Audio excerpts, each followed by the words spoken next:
Student, इसके पहले के वीडियो लेक्चर में हम लोगों ने homogeneous differential equation of first order and first degree देखा था।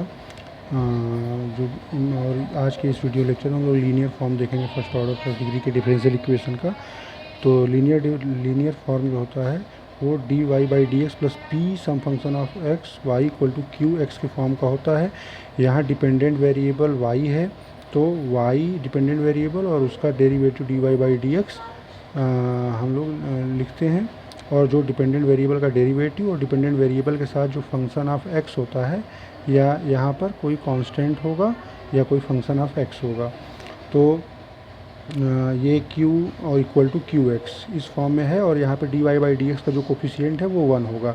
तो इस केस में हम लोग ऐसे डिफरेंशियल इक्वेशन को सॉल्व करने के लिए इंटीग्रेटिंग फैक्टर लिखते हैं e power integral p d x, और उसका फिर सोल्यूशन जो डिपेंडेंट वेरिएबल है y into integrating factor equal to q integral q जो राइट साइड में था डिफरेंशियल इक्वेशन की, q into integrating factor dx और प्लस सम कांस्टेंट c।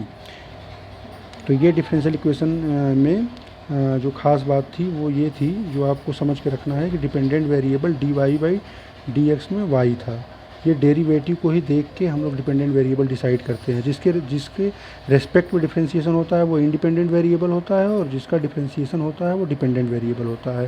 तो जो इंडिपेंडेंट वेरिएबल होगा उसी का ये फंक्शन p होगा और q होगा। यानी कि अगर आप इसे कंपेयर करो तो y के साथ y को छोड़ के जो भी y का कोफिशिएंट होगा वो p होगा।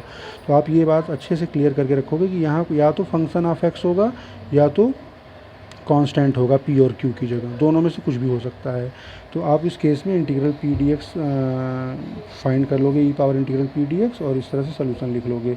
अगर डिफरेंशियल इक्वेशन कभी कभी dy बाई डी एक्स में लीनियर नहीं बन पाता तो उसे हम रिवर्स करके dx बाई dy में बनाने की कोशिश करते हैं। तो यहाँ पे dx बाई dy लिखा है, तो डिपेंडेंट वेरिएबल x हो गया और इंडिपेंडेंट वेरिएबल y हो गया। तो अब p की वैल्यू जो होगी वो y का फंक्शन होगी। यहाँ पे नीचे इंडिपेंडेंट वेरिएबल x था तो x का फंक्शन था, यहाँ इंडिपेंडेंट वेरिएबल y है तो y का फंक्शन होगा, और q भी y का फंक्शन होगा। ये बात अच्छे से समझ के रखो क्लियर कि या तो ये y का फंक्शन होगा यानी इंडिपेंडेंट वेरिएबल का फंक्शन होगा दोनों, या तो कांस्टेंट भी हो सकता है। तो ऐसे केस में जस्ट इसका ऊपर वाले केस का रिवर्स लेके चलेंगे हम लोग। यहाँ पे इंटीग्रल पी डी एक्स लिखते थे तो यहाँ पर इंटीग्रल पी डी वाई लिखेंगे, क्योंकि पी वाई का फंक्शन होगा तो वाई के रिस्पेक्ट में करेंगे। और इसका सोल्यूशन हम लोग लिखेंगे x इंटू डिपेंडेंट वेरिएबल जो भी है x है, तो x into integrating factor equal to integral q और integral q into integrating factor dy plus some constant.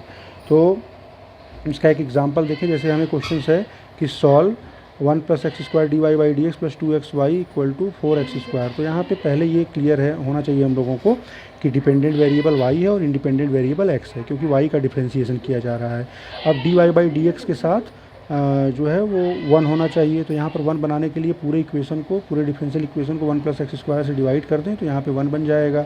अब डिपेंडेंट वेरिएबल y है तो y का जो भी कोफिशिएंट है ये पूरी वैल्यू p है और ये पूरी वैल्यू q है। तो हम लोग इसको चाहे तो लिख सकते हो कि on comparing with standard form dy by d x, इस standard form dy by d x plus p y equal to q से कंपेयर करने पे, तो p की वैल्यू ये हो गई, q की value 4x square upon 1 plus x square. तो अब इसका इंटीग्रेटिंग फैक्टर फाइंड करेंगे, e power integral p d x, e power integral p की वैल्यू पुट कर दिया dx।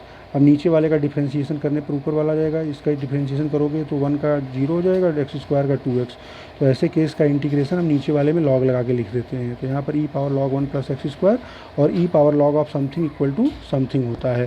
तो यहाँ पर e power log 1 plus x square है तो ये 1 प्लस एक्स स्क्वायर बचेगा। अब इसका सोल्यूशन जो फार्मूला मैंने बताया था, dependent variable into integrating factor equal to right hand side वाला part q into integrating factor plus c। तो अब इसमें q की वैल्यू पुट कर देंगे, 1 प्लस एक्स स्क्वायर से कैंसिल हो जाएगा और बचेगा 4x स्क्वायर। 4x स्क्वायर में x पावर n का फार्मूला, x पावर n का x power n plus 1 upon n plus 1 x cube by 3 हो जाएगा, इससे 4/3 एक्स क्यूब आ जाएगा। तो ये बहुत ही इंपॉर्टेंट फॉर्म है। ये क्वेश्चंस की प्रैक्टिस आप लोग अच्छे से करो, और जो भी डाउट आए तुम लोगों को वो मेरे साथ डिस्कस करो। और इस फॉर्म को क्लियर रखो कि इसमें पहले इंटीग्रेटिंग फैक्टर फाइंड करते हैं, उसके बाद इसका सोल्यूशन लिखते हैं। तो जहाँ भी डाउट हो मेरे साथ क्लियर करो और क्वेश्चंस की प्रैक्टिस करो। Thank you.